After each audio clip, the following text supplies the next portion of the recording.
Ya Tuhan Allah kami yang bertahta di sorga, segala pujian dan hormat dan syukur kami naikkan kepadamu Tuhan.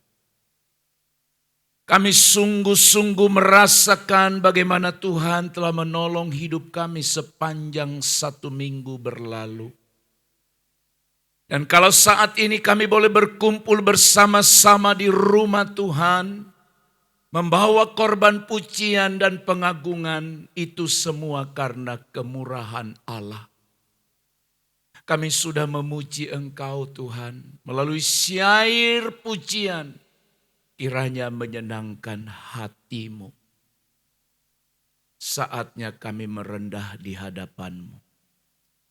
Mempersilahkan Tuhan berbicara, mengajar kami melalui firman yang akan disampaikan oleh hamba-Mu. Urapi hamba-Mu, layakkan, sucikan, kuduskan dalam nama Tuhan Yesus. Dan setiap kami yang mendengar juga diberkati Tuhan. Berfirmanlah, kami telah siap mendengarkan Engkau. Dalam nama Tuhan Yesus kami sambut firman-Mu. Haleluya, haleluya. Amin, amin. Salam sejahtera bagi kita sekalian, Bapak Ibu yang terkasih. Tuhan memberkati kita, senang boleh berjumpa kembali dengan seluruh sidang jemaat Tuhan. Dan kita sudah memuji dan menyembah Tuhan. Mari kita sediakan hati kita, siapkan hidup kita. Jauhkan segala yang menggoda, yang menantang, yang mempengaruhi pikiran kita, yang mengambil alih perhatian kita daripada firman-Nya. Firman Tuhan hari ini saya beri judul menyelaraskan hidup sesuai dengan rencana Tuhan. Menyelaraskan hidup sesuai dengan rencana Tuhan, atau menyesuaikan hidup kita dalam rencana Allah. Saudara-saudaraku yang terkasih di dalam Tuhan, setiap kita tentunya punya tujuan hidup. Tujuan yang hendak dicapai. Juga kita semua memiliki cita-cita. Memiliki impian, memiliki harapan dan rencana-rencana yang kita dambakan itu terjadi atau terwujud dalam hidup kita. Dan memang setiap orang atau manusia yang normal harus punya ini. Harus punya tujuan hidup. Punya cita-cita. Punya impian. Punya harapan, punya rencana-rencana ke depan. Saudara-saudara, namun pernahkah saudara membawanya dan mempertanyakannya kepada Allah? Tentang tujuan hidup, tentang cita-cita kita, impian, harapan, dan rencana kita pada Tuhan. Dengan kata lain kita tanya, apakah ini sesuai dengan kehendak-Mu atau rencana-Mu? Saudara-saudara, disinilah letaknya seringkali kita gagal. Karena kita merencanakan sesuatu tanpa melibatkan Tuhan. Firman Allah berkata, serahkanlah seluruh rencana-Mu kepada Dia, kepada Tuhan. Maka terlaksanalah apa yang kita rancang itu. Kenapa kita harus bertanya? Kenapa kita harus menyesuaikan dengan kehendak dan rencana Allah? Oleh karena Allah yang kita sembah, Dialah pencipta. Dialah pemilik dan Dialah penguasa hidup. Setiap orang harus sadar bahwa Tuhanlah yang menciptakan kita. Tuhanlah pemilik, Tuhanlah penguasa, Tuhanlah yang berdaulat atas kehidupan kita. Hidup dalam keselarasan dengan kehendak dan rencana Allah. Memang ini adalah sebuah tantangan tersendiri bagi kita. Tantangan yang akan dihadapi oleh setiap orang percaya. Kenapa menjadi tantangan? Seringkali kita tanpa kita sadari kita tergoda untuk mengandalkan kekuatan kita. Mengandalkan kemampuan kebijaksanaan kita. Bahkan juga saudara-saudara kita seringkali terpengaruh oleh dunia yang menawarkan berbagai macam godaan dan kesenangan. Seseorang bisa saja berkata dan membandingkan dirinya dengan orang lain. Orang yang dibandingkannya adalah orang yang tidak dekat dengan Tuhan. Orang yang jauh dari Tuhan tetapi hidupnya jauh lebih berkelimpahan daripada dirinya. Lalu dia berkata, buat apa? Toh dia juga gak percaya Tuhan. Toh juga dia tidak dekat sama Tuhan, diberkati. Ini tantangan bagi kita. Oleh sebab itu jangan saudara dan saya terpengaruh oleh cara-cara itu. Itu yang membuat seseorang akhirnya menyimpang dari imannya. Menyimpang dari iman yang benar dan terjerat dalam ajaran-ajaran sesat atau pengetahuan-pengetahuan palsu. Nah, hari ini saudara-saudara tanyakanlah pada dirimu bagaimana saya dapat hidup dalam keselarasan dengan kehendak dan rencana Allah. Tanya itu hari ini pada diriku. Bagaimana saya dapat mengenal? Bagaimana saya dapat memahami dan melaksanakan apa yang Allah inginkan dari kita, dari saya? Bagaimana saya dapat menikmati berkat-berkat Allah yang melimpah, yang telah disediakan oleh Allah bagi setiap orang yang taat kepada Dia? Kita akan belajar bersama-sama dari nasihat Rasul Paulus kepada anak rohaninya yang bernama Timotius. Dalam 1 Timotius pasal yang ke-6 ayat 11 sampai 21, demikian firman Tuhan. Engkau hai manusia kepunyaan Allah.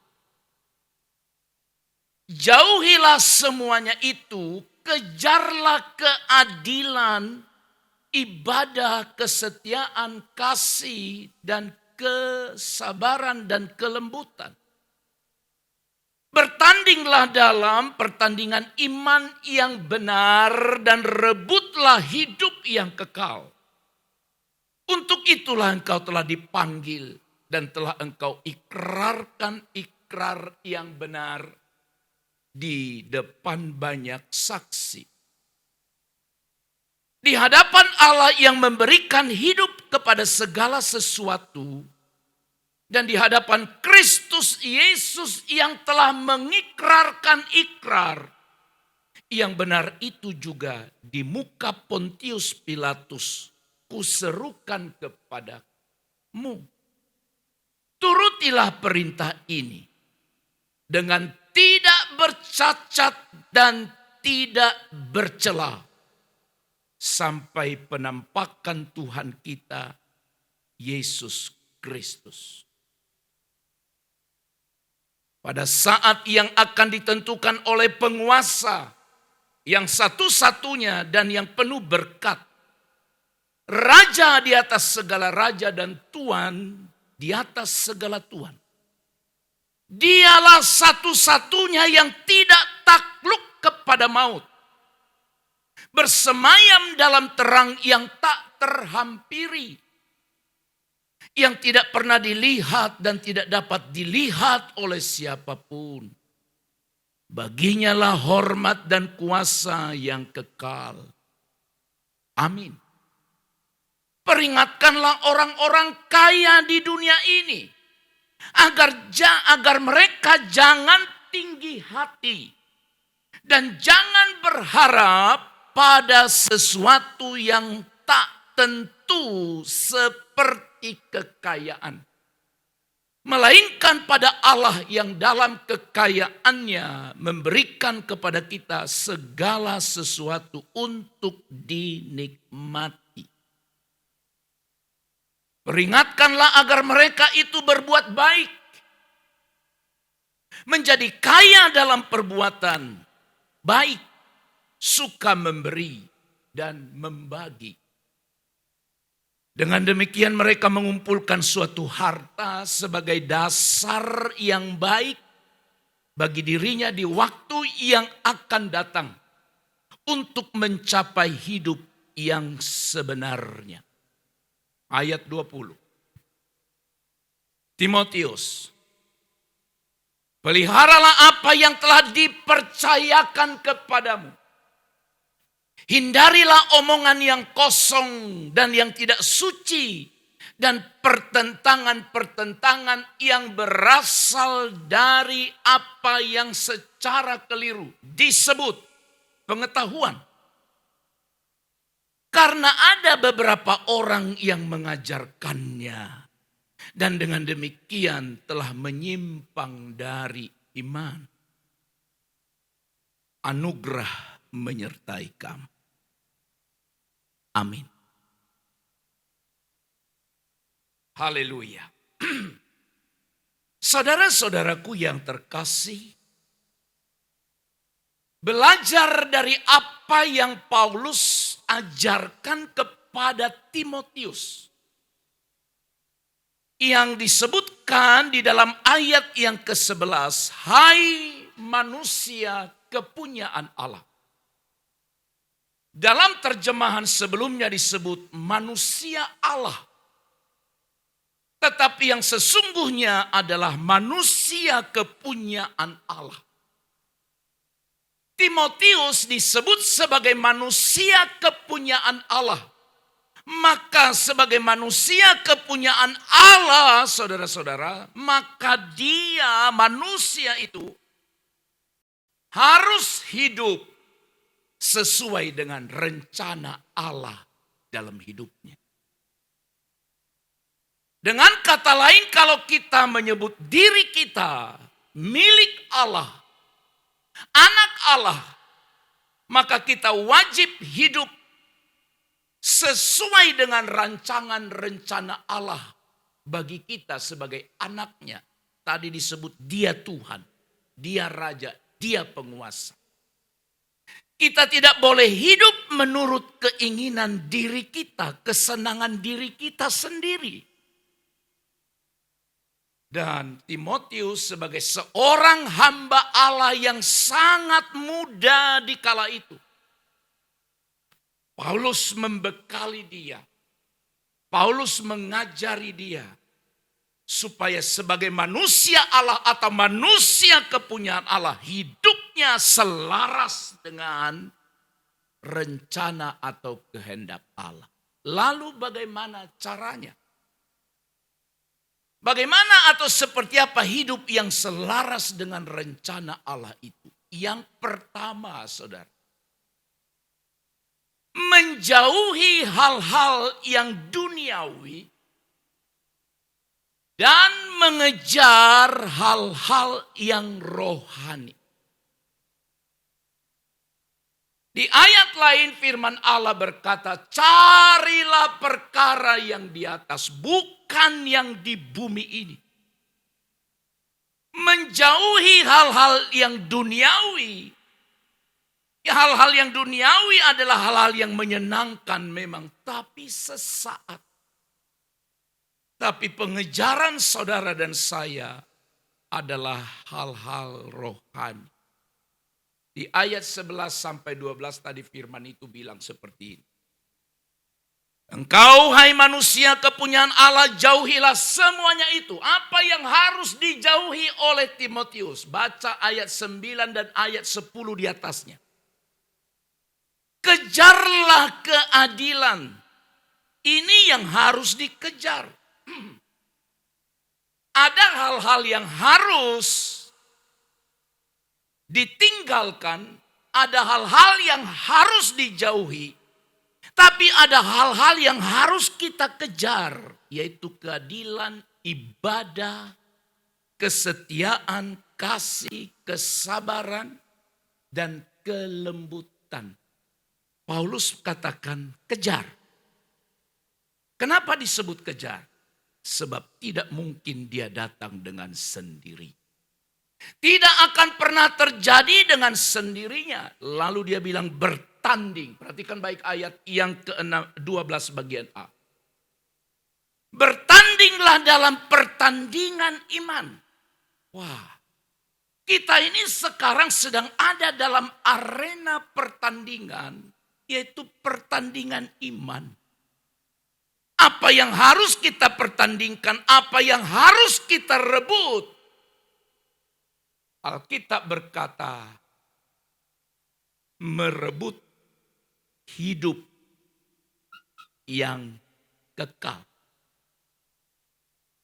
Saudara-saudara, Rasul Paulus mengingatkan Timotius untuk menjauhi hal-hal duniawi. Hal-hal duniawi yang dimaksudkan di ayat-ayat sebelumnya adalah cinta uang.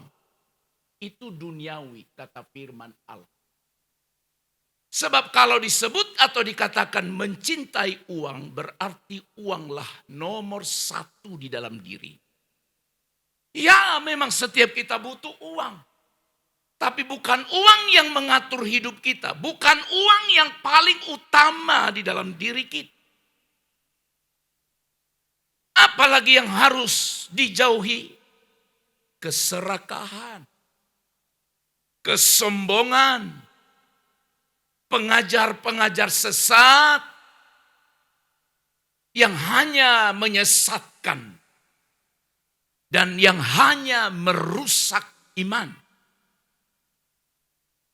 Hal-hal ini dapat membuat kita terjerumus kalau tidak waspada.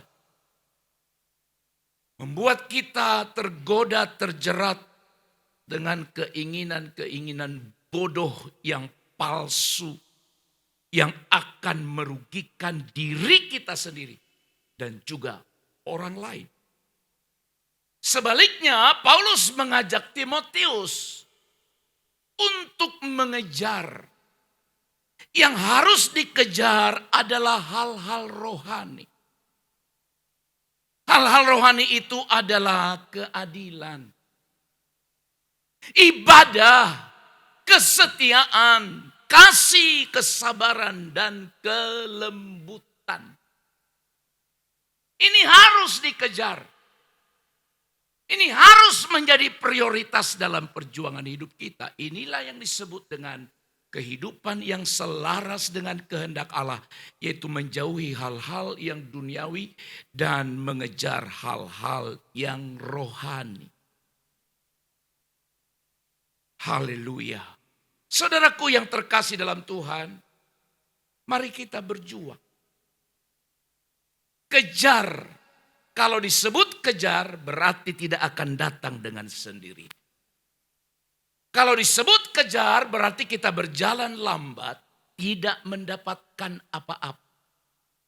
Maka dengar baik, jangan engkau terlalu santai dalam mengiring Tuhan. Amin. Jangan terlalu santai.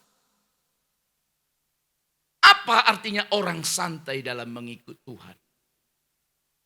Kalau nggak ada kegiatan, penting ke gereja. Itu namanya santai. Kalau lagi mood, ibadah. Daripada pusing di rumah, datang ke gereja. Itu santai. Saudara-saudara, jangan engkau santai dalam mengiring Tuhan.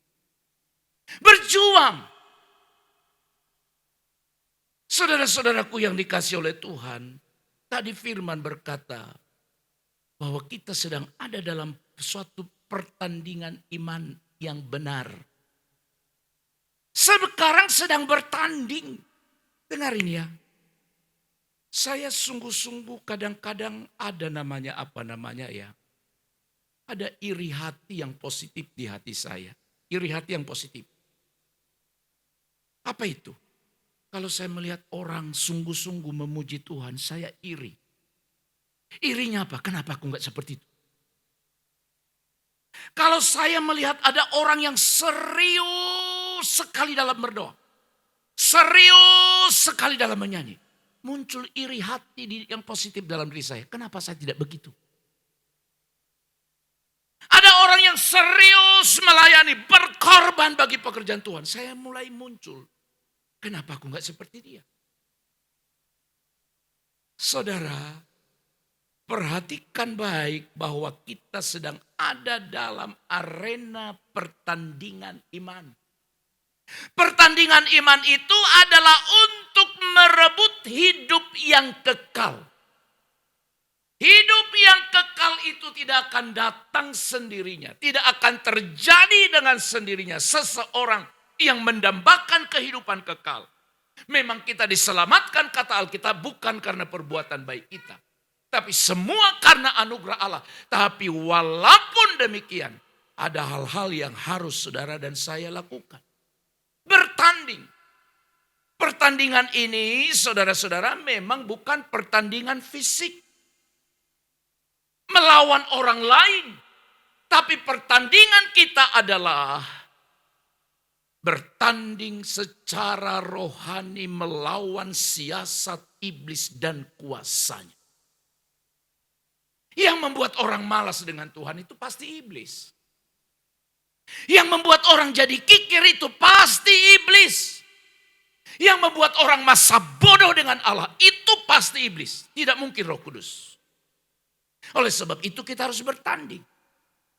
Pertandingan iman ini juga adalah membutuhkan ketekunan. Membutuhkan ketabahan, membutuhkan kesiapan, membutuhkan kesiapan untuk menderita demi Kristus. Pertandingan ini juga membutuhkan pengakuan iman. Artinya saudara-saudara, kalau saudara tetap pada pendirian imanmu yang sejati itu. Sekali lagi, pertandingan kita tetap pada posisi pengakuan iman yang jelas. Pengakuan iman yang benar. Maka engkau tidak akan pernah terpengaruh oleh apapun. Tadi di ayat itu disebut hindari apa? Omongan yang kosong. Pernahkah saudara melihat seseorang atau saudara korbannya? Dengar, saya ulang. Pernahkah saudara melihat seseorang atau saudara menjadi korbannya? Apa itu? Dulu dia serius. Dulu dia setia. Dulu dia sungguh-sungguh melayani. Dulu dia suka berkorban bagi pekerjaan Tuhan. Lalu dipengaruhi orang dengan omongan-omongannya. Lalu dia berubah. Apa yang kau kasih persepuluhan? Enak sekali pendeta itu. Tadinya dia rajin memberi persepuluhan. Dicuci otaknya oleh seseorang. Lalu dia bilang, iya juga ya, kau kalah. Padahal engkau tahu itu kebenaran. Tetapi karena dipengaruhi oleh seseorang. Lalu sikapmu jadi berubah. Berarti engkau gagal dalam mempertahankan imanmu. Kita bertanding. Pertandingan iman ini, saudara-saudara, tidak ada pertandingan di dunia ini yang tidak ada hadiahnya. Oke ya, dengar. Tidak ada pertandingan di dunia ini yang tidak ada hadiahnya. Pertandingan duniawi kalau tidak ada hadiahnya, orang tidak mau bertanding. Saudara, kita sering menonton ya, pertandingan 17 Agustus, Panjat Pinang, sampai mati-matian orang. Dipijak kepalanya, dipijak, semua dipijakin. Ada panjat pohon, coba dibilang, cuma panjat pohon. Tapi di atas pinang atau di ujung pohon pinang itu di atas nggak ada apa-apa. Tapi orang udah panjat lah. Siapa yang mau? Ada? Coba yang di atas itu hanya sendal jepit swallow. Ada 2 pasang di atas. Yang di bawah itu ada 5 orang. Manjat-manjat itu. Ambillah. Apa hadiahnya? Sendal swallow. Ada orang berjuang? Tak mau. Tapi semua yang model begitu saudara lihat. Selalu hadiah yang digantung di atas itu begitu menggiurkan, menggoda. Maka orang tidak segan-segan dipijak mulutnya, dipijak kepalanya. Udah mau nyampe di atas, turun lagi, naik lagi. Tak peduli dia, yang penting sampai ke atas. Itu secara dunia. Tapi pertandingan iman juga ada hadiahnya, Pak. Bukan sendal jepit. Bukan sepeda. Hadiahnya Alkitab berkata adalah hidup yang kekal bersama Allah. Memiliki hadiah yang luar biasa. Hidup yang kekal bersama Allah. Di ayat yang ke-12 itu tadi bilang, bertandinglah dalam pertandingan iman yang benar dan rebutlah hidup yang kekal. Hidup selaras dengan rencana Allah. Yang pertama adalah menjauhi hal-hal duniawi dan mengejar perkara rohani. Yang kedua, mentaati perintah-perintah Allah dengan tidak bercacat dan tidak bercela. Mentaati perintah Allah dengan tidak bercacat, tidak bercela. Ketika sampai pada bagian yang kedua ini saya merenung lama. Siapa yang sanggup Tuhan melakukan perintah-Mu tanpa cacat, tidak bercela? Siapa? Hari ini bisa kita tahu sebuah kebenaran. Dengar. Banyaknya yang kita tahu kebenaran di dalam Alkitab. Dan kita tahu itu. Dan kita percaya, bukan hanya tahu. Tahu dan percaya. Tapi kita tidak melakukannya. Berarti kita tidak mentaati perintah Allah. Tapi saudara-saudara, saya mulai berpikir apakah mungkin Allah memberi perintah kepada manusia di mana manusia tidak sanggup melakukannya? Saya ulang. Mungkinkah Allah memberi perintah kepada manusia di mana manusia tidak sanggup melakukannya? Jawabannya tidak. Allah itu adalah Allah yang maha bijaksana. Yang dia tahu kekuatan dan kemampuan manusia yang diciptakannya. Di ayat 13 dan ayat seterusnya. Tapi saya baca ayat 14. Firman itu yang bilang. Turutilah perintah ini. Bukan titik. Oke ya, konsentrasi pada firman ini. Turutilah perintah ini. Bukan titik, koma, ada lanjutannya. Dengan tidak bercacat dan tidak bercela. Bukan juga titik, masih ada kelanjutannya. Sampai penampakan Tuhan kita. Artinya sampai Tuhan datang pada kali yang kedua. Sampai di sini saya berkesimpulan. Untuk menjadi orang Kristen yang sejati. Tidaklah mudah. Menjadi orang Kristen yang benar itu tidak mudah. Tapi kalau hanya sekedar nama, mudah. Sebab kita dituntut untuk menuruti perintah Allah dengan tidak bercacat, tidak bercela. Paulus menyerukan itu kepada Timotius yang masih sangat muda. Untuk taat pada perintah Allah dengan tidak bercacat dan tidak bercela. Perintah-perintah Allah ini mencakup seluruh ajaran dan nasihat yang telah Paulus berikan kepada Timotius dalam suratnya ini. Nanti saudara baca surat 1 Timotius. Apalagi kedudukan Timotius pada masa itu.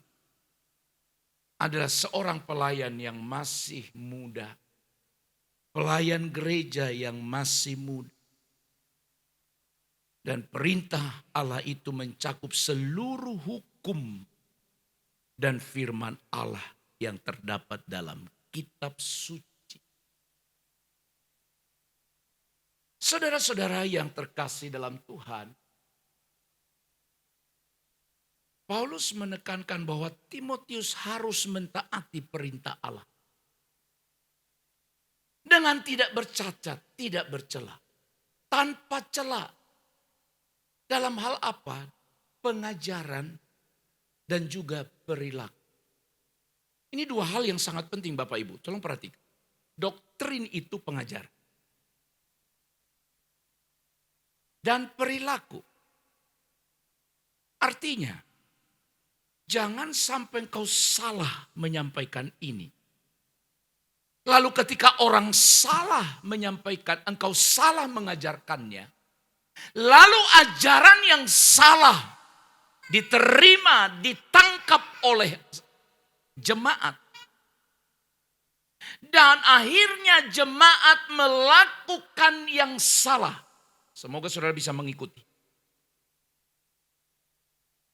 Saya ajarkan hal yang salah dan saudara menangkap ajaran yang salah. Dan saudara melakukan ajaran yang salah.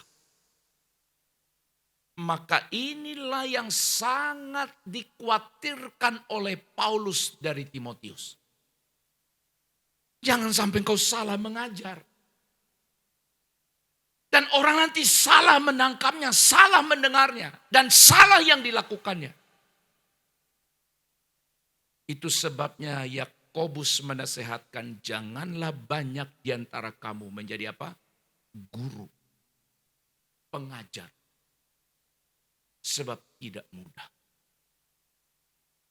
Maka dari itu saudara, jangan saudara anggap remeh, anggap enteng tugas seorang pengkhotbah.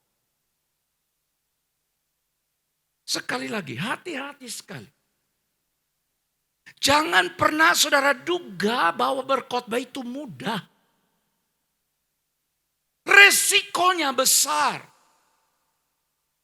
Kalau mengajarkan yang sesat dan orang akhirnya tersesat. Seseorang itu tersesat karena diajarkan oleh orang yang menyesatkan. Maka Paulus sadar. Hal itu penting bagi Timotius. Karena Timotius itu harus menjadi seorang teladan bagi jemaat dan juga bagi dunia. Hal ini juga penting bagi Timotius. Karena Timotius harus siap. Siap menghadapi kedatangan Tuhan Yesus Kristus yang kedua kali. Di mana dia akan menyatakan dirinya sebagai hakim. Dan juga sebagai raja. Di ayat firman itu tadi Paulus menekankan kepada Timotius bahwa Tuhan Yesus itu sebagai penguasa yang satu-satunya dan yang penuh bahagia, yang tidak takluk kepada maut. Tidak takluk kepada maut. Adi Alkitab berkata, dia yang bersemayam dalam terang yang tak terhampiri. Yang tak pernah dilihat oleh manusia. Dan yang memiliki hormat. Kuasa yang kekal. Saudara, mari kita bersama-sama untuk memiliki komitmen. Walaupun saudara dan saya seringkali gagal. Setelah saudara tahu kebenaran, percaya ini kebenaran, tapi sengaja kita melanggarnya, sengaja kita menentangnya. Saudara, hati-hati. Karena hidupku, hidupmu, hidup kita harus sesuai dengan rencana Allah. Karena Alkitab berkata dialah penguasa tunggal atas kehidupan kita. Oleh sebab itu saudara-saudara, hal yang kedua, mari kita bergumul dengan pertolongan Roh Kudus memampukan kita hidup seturut perintah Allah. Ketiga terakhir. Bagaimana hidup kita selaras dengan rencana Allah sesuai. Yang ketiga adalah memelihara, menjaga, merawat. Apa yang harus kita pelihara, yaitu apa yang telah dipercayakan kepada kita. Dengan tidak menyimpang dari iman. Ada ayatnya 20 bilang begini dan 21. Timotius, peliharalah apa yang telah dipercayakan kepadamu. Pelihara, jaga, rawat. Hindarilah omongan yang kosong, yang tidak suci.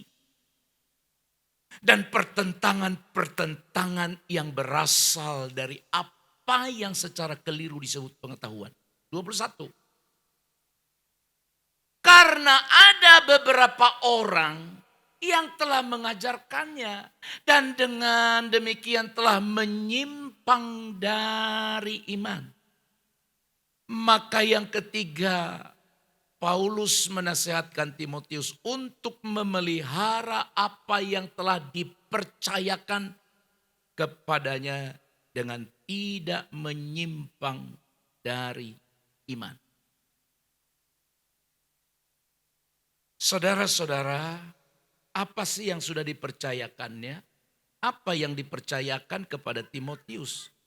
Di mana dia harus menjaga dan merawatnya. Saudaraku yang dikasih oleh Tuhan. Dia harus hidup dengan benar di hadapan Allah.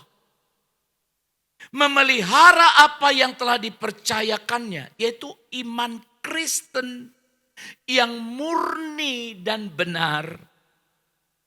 Yaitu ajaran tentang keselamatan dalam Kristus. Ini yang telah diterima. Sekali lagi saudara jangan bergeser dari sini. Sekalipun sekarang banyak ajaran-ajaran teori-teori silakan. Jangan bergeser dari sini. Yaitu keselamatan itu hanya ada dalam Yesus Kristus. Tidak ada keselamatan di luar Kristus. Alkitab berkata di bawah kolong langit ini tidak ada nama lain yang diberikan kepada manusia yang olehnya ia diselamatkan selain di dalam nama Tuhan Yesus Kristus. Wah, Paulus tahu kau masih muda. Nanti kau dipengaruhi. Lalu akhirnya kau menyangkal Kristus. Maka Paulus bilang, kau rawat ya, kau pelihara ajaran yang telah kau terima. Bahwa keselamatan hanya ada dalam Kristus. Kehidupan baru hanya bisa dikerjakan oleh Roh Kudus. Iman ini adalah anugerah Allah. Artinya iman yang mana? Iman untuk mempercayai bahwa Yesus Kristus adalah juru selamat. Iman yang mempercayai bahwa kehidupan baru hanya ada kita dapatkan di dalam Kristus. Lewat kuasa rohnya yang kudus. Saudara-saudara yang dikasih oleh Tuhan, dia harus memelihara apa yang telah dipercayakannya kepada. Timotius harus menghindari omongan yang kosong. Jadi kalau saudara tahu ada orang mulai bicara sama saudara dan saudara tahu mudah membelokkan pikiran, membelokkan perhatian saudara daripada firman, membuat saudara mulai goyang, membuat saudara tidak yakin. Tinggalkan orang itu. Selagi saudara tahu ini kebenaran, siapapun tidak boleh mengambil alih atau mengubah pola pikir kita. Itu makanya Paulus bilang pelihara, pelihara. Omongan yang kosong, yang tidak suci dan pertentangan-pertentangan yang berasal dari apa yang disebut pengetahuan. Omongan yang kosong dan yang tidak suci itu adalah perkataan-perkataan yang tidak sesuai dengan kebenaran Allah. Dusta, fitnah, umpatan, ejekan, gosip, dan lain sebagainya. Saudaraku yang terkasih, pertentangan-pertentangan yang berasal dari apa yang disebut pengetahuan adalah percakapan yang sia-sia, yang merugikan, hal-hal yang tidak penting atau salah. Oleh sebab itu saudara-saudara, kita harus sungguh-sungguh memelihara apa yang saudara sudah terima. Baca firman. Sekali lagi baca Alkitab setiap hari. Harus baca. Jangan pernah kau bilang di hadapan Allah, aku sibuk. Tak ada waktu untuk baca firman. Hati-hati. Jangan juga pernah terungkap dari mulut kita, tidak ada waktu untuk menyembahmu, tidak ada waktu untuk berdoa bersekutu dengan engkau. Aku sibuk. Itu hal yang sangat menakutkan yang jangan sampai pernah terucap dari mulut kita. Karena bukan Tuhan yang membutuhkan, saudara. Aku butuh Tuhan. Aku butuh Dia, bukan Dia yang butuh saya. Aku butuh Dia dalam seluruh gerak kehidupan. Ku tak dapat jalani hidup ini kalau bukan karena Tuhan. Sadar. Kalaupun engkau pernah tidak berdoa satu hari, tidak baca firman satu hari, tidak bersekutu dalam satu hari, dari pagi sampai siang, sore hingga tiba malam engkau baik-baik dan sehat-sehat saja. Jangan pernah berkata ternyata tak berdoa pun aman-aman saja. Bukan. Tapi prinsip hidup kita adalah aku hanya bisa mendapat sesuatu dan melakukan sesuatu oleh karena anugerah. Oleh sebab itu, saudara, mari kita bersungguh-sungguh menyelaraskan hidup kita dengan kehendak Allah.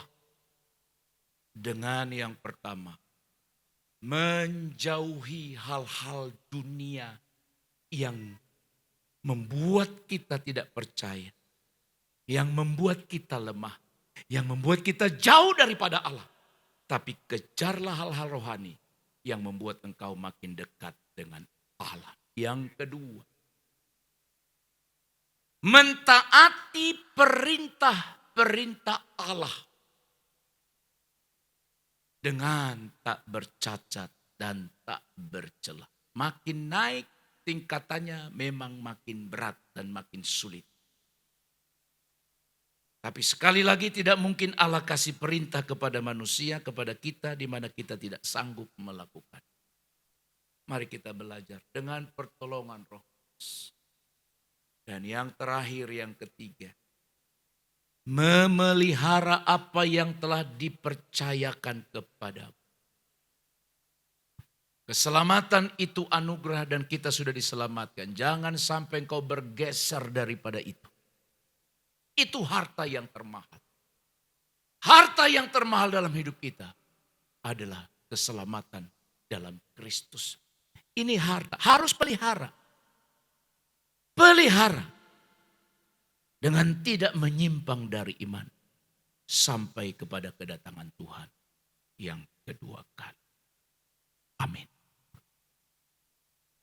Kami bersyukur buat firman Allah yang telah mengajar, membimbing, dan menasehati kami.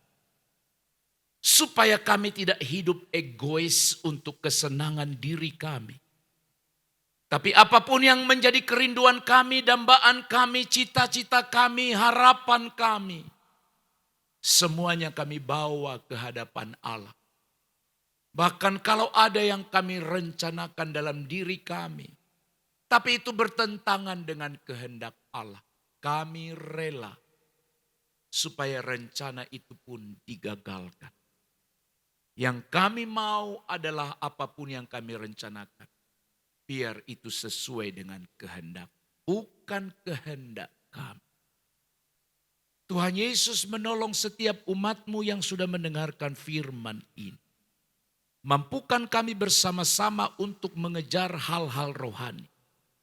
Mentaati perintah-Mu dengan tepat seperti yang Engkau inginkan. Dan ajar kami memelihara apa yang telah dipercayakan kepada kami. Tidak jadi lemah atau bahkan tidak meninggalkannya. Kami tetap pelihara. Terpuji Engkau Bapa, dalam nama Tuhan Yesus Kristus. Kami mengucap syukur untuk firman Allah. Kiranya Roh Kudus memampukan kami melakukan. Dalam nama Yesus kami berdoa. Haleluya. Amin.